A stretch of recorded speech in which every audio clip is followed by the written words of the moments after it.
વડોદરાના કોયલી વિસ્તારમાં આવેલ ગુજરાત રિફાઇનરી IOCLમાં ગઈકાલે લાગેલી આગમાં મૃત્યુ પામેલા કર્મચારીના પરિવારજનો ધરણા પર। મૃત્યુ પામેલા કામદારના પરિવારને કંપનીના સત્તાધીશો મળવા આવ્યા નથી કે તે લોકો દ્વારા કોઈ જવાબ આપવામાં આવ્યો નથી। મૃત્યુ પામેલા કામદારોના પરિવાર ન્યાયની માંગણી સાથે પરિવારજનો તથા તેમના ગામના લોકો ધરણા પર બેઠા હતા।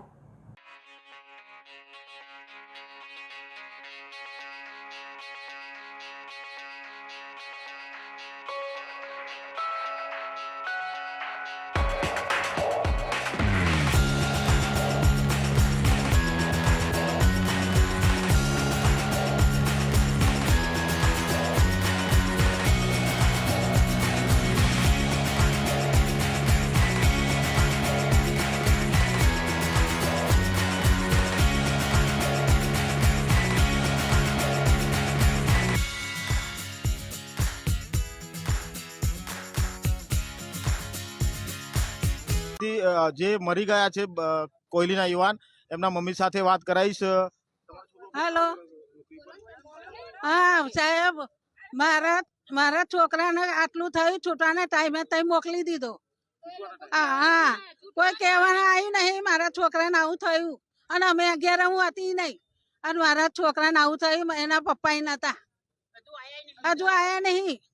તો તમારો જે છોકરો મૃત્યુ પામ્યું, કંપની દ્વારા કોઈ તમને મળવા આવ્યું? કોઈ નહીં આવ્યું મળવા, કોઈ નહીં આવ્યું, મારા ઘેર કોઈ આવ્યું નહીં। મારા છોકરાનું 4 વાગે છૂટે, મને છૂટવાના ટાઈમે મોકલી દીધા। તારાપુર આ બાળક એનો છે? તો આ એક નાનું બાળક છે, હજુ એને રાહ જોઈ રહ્યો છે એના પિતાની। હું એમના પરિવારજન સાથે વાત કરાવીશ। હું ધીમંતના પિતા છું। મારો છોકરો નોકરી આવ્યા પછી 3:30 વાગે આ બનાવ બન્યો, અત્યાર સુધી ઘેર આવ્યો નથી, કોઈ મેસેજ મને મળ્યો નથી અને 4 વાગે સવારમાં ફોન કરે છે કે તમારો છોકરો મિસ થઈ ગયો છે। કંપની દ્વારા તમને અત્યાર સુધી કોઈ મળવા આવ્યું ખરું? કોઈ પણ મળવા આવ્યું નથી કોઈ। હજુ કાલે સાંજના અમે 6 વાગ્યાના અહીંયા છીએ, પહેલો બ્લાસ્ટ થયો છે ત્યારે આ બાળકનું બન્યું છે। એમણે 3:45 સવારમાં ખાલી જાણ કરીને કહ્યું અમને। કોઈ પણ વ્યક્તિ બોડી પણ જોવા દેવામાં નથી આવી। પરિવારજનોની એક જ માંગ છે કે અમને ન્યાય આપો, અમારા બાળકો ક્યાં છે, શું છે, કંઈક તો વાત કરો। અધિકારીઓ કોઈ વાત કરવા તૈયાર નથી। આપણે કયા ગામના છો તમે? તારાપુરના છે કે જે યુવાન એમનો ગઈકાલે 3 વાગે જે બ્લાસ્ટ થયો એમાં મૃત્યુ પામ્યો છે। હું એમની સાથે ચર્ચા કરીશ।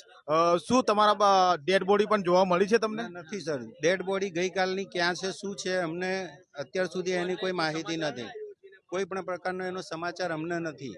ફક્ત પોલીસ તરફથી અમને મોરી સાહેબ મારફતે એટલું જાણ્યું કે તમે અહીંયા એની ડેડ બોડી રાખેલી છે, બાકી આ કંપની તરફથી કે એના મેનેજમેન્ટ તરફથી અમને એક શબ્દ પણ બેઠા છે।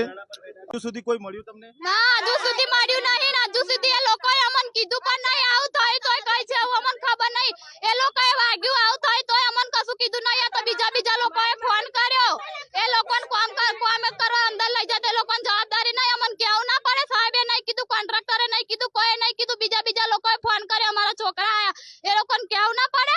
અને છૂટવાના ટાઈમે કેમ અંદર મોકલે? મારા છોકરાને કોણ હાચવશે? તમારા